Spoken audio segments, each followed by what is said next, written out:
We are doing structural fat graft for facial contour deformity.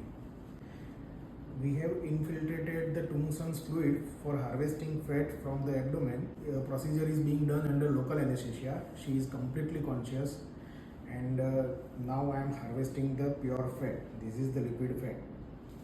We will process this fat and then we will inject into the deformed area of the face.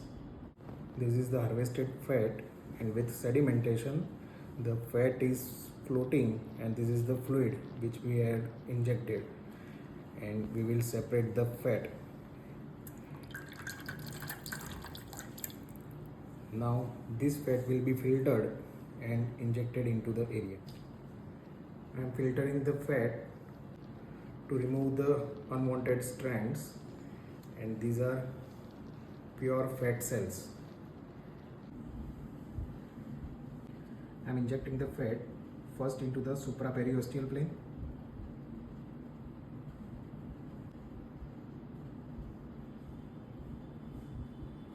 and then into the subcutaneous plane.